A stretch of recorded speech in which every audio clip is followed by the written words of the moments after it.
If there is still any doubt about the extent of The Weeknd's influence, it is a product of illusion, because his impact on music is undeniable and the quality of his work is admirable. It's no exaggeration to say that The Weeknd was responsible for founding a new era in R&B, and given his ventures into film, TV, and production, it's also no exaggeration to say that his work is beginning to reach the frontiers of aesthetics. It's not about the traditional definition of cinema, but when analyzed through a cinematic lens, the artist's work isn't that far off. And using his most acclaimed album as a base, this video aims to explore the boundaries and the experiments of After Hours, considered by many the musical landmark of the last decade. But before we continue, consider leaving a like, subscribing to the channel, and commenting below what you think about this work in this video format. Does After Hours at least deserve an honorable mention as a conceptual attempt at cinema? Let's get into the video and find out.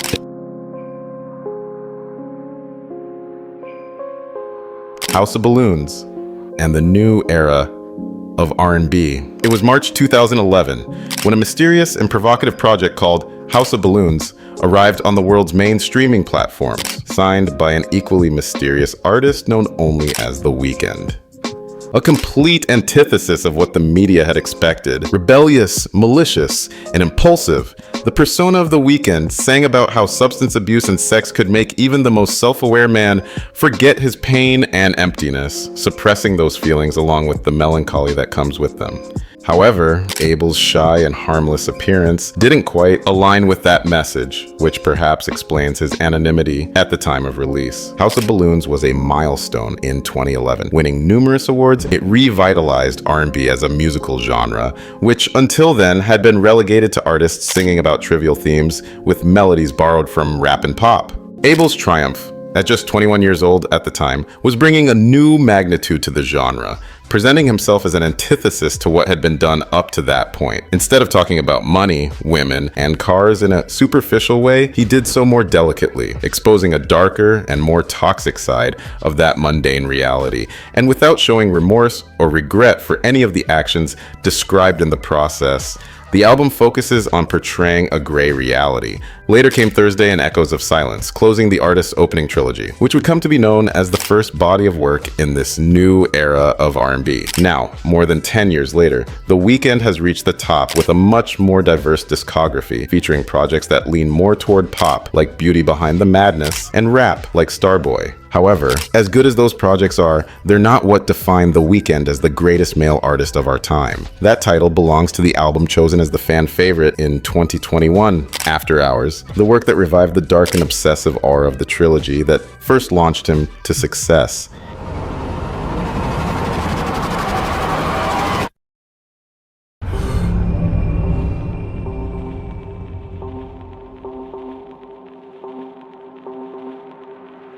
After Hours, alone and hopeless. The best way to define After Hours is as the most cinematically ambitious and conceptual album in mainstream music of the 2010s. More than just a collection of songs about the author's broken heart addictions and the corruption of the world around him, it's also a study of broken and toxic relationships. A literal descent into hell within his own intimacy. And all of this is accompanied by cinematography that blends elements from the 70s and 80s with the most modern and contemporary aesthetics, alternating its setting between Los Angeles and Las Vegas. The album opens with the track Alone Again, which can be described as the confession of a lost and forgotten lover, desperate in the absence of his passion.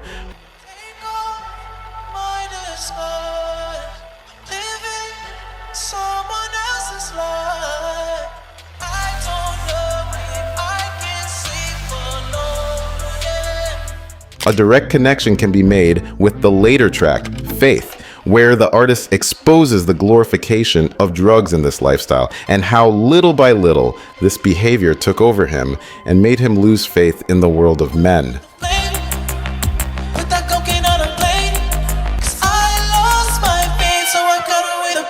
In addition to once again exposing depression and melancholy, what stands out most in this sequence is the way he verbalizes that he has become something he despises, something he hates with all his.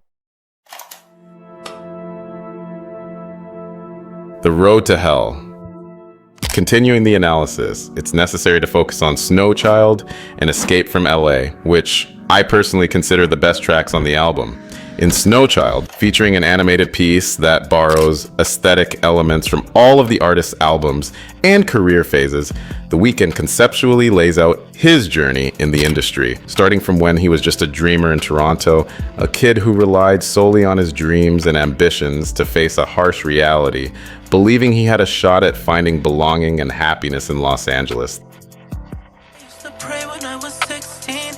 If I didn't make it, then I'd probably make my wrist bleed. Turn my nightmares into big dreams. And it's in Escape from LA, set in the present, that this story gains more complex nuances, with the artist expressing his desire to leave the city, arguing that all the women he's met there are superficial and corrupted. So all these hoes I'll never chase. I just wanna soldier such an evil place. Take me all away.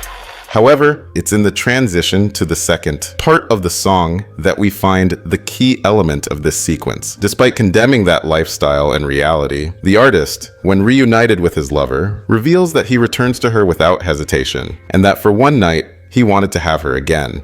Pulled up to the studio. Nobody's watching. She closed the door and then she locked it. For me, for me. She's so mine.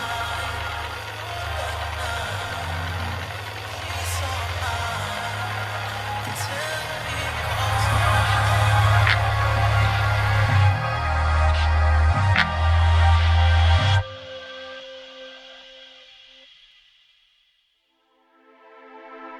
Toxic lover? And to understand the source of this pain, it's also necessary to look at the tracks that deal more directly with this relationship, namely Too Late, Hardest to Love, After Hours, Missed You, and Nothing Compares, with the last two available only on the deluxe version. While the artist often insists that his lover was a reflection of that corruption, at times, in these tracks, he also reveals that he felt partially responsible for the end of the relationship, and that his own behavior was the main reason for it, as his flaws and addictions had made the relationship unsustainable. Let you down. I never thought I'd be here without you. To find me, to find right now that I lost. This often abrupt shift in perception regarding the nature of the relationship may suggest that the artist's opinion about it fluctuated, reflecting his impulsiveness, or that he was caught in a cycle of manipulation and gaslighting. In other words, he was part of a toxic relationship built and sustained by both himself and his lover, where despite being unable to stay together, they also felt incapable of moving on.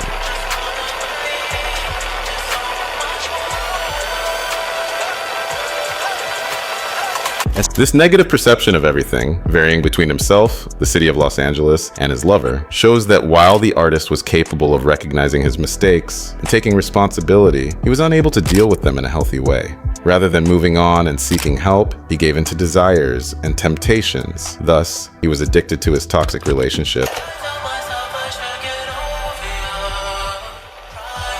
Trying, but I just want your body.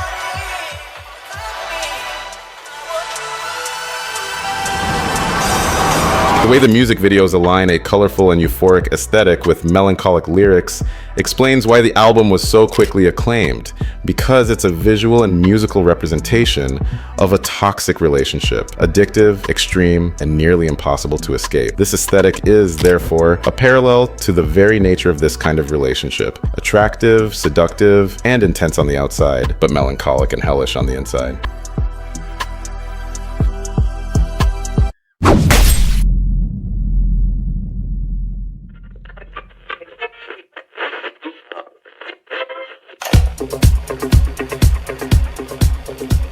The Divine Comedy. At various points, the album's music videos suggest that this cycle of reliving the same relationship is a form of punishment, and that the artist might be dead. As if that interpretation wasn't powerful enough on its own, the arrival of the following album, Dawn FM, gave it even greater depth. since all signs point to the two being interconnected. This leads the theory to suggest that while Dawn FM represents a state of after hours is nothing less than the Weeknd's personal hell. In this way, this collection of albums becomes a contemporary musical reimagining of the Divine Comedy, an interpretation that raises the idea that hell isn't necessarily beneath us, but around us, built within our minds, our addictions, behaviors, and even our relationships.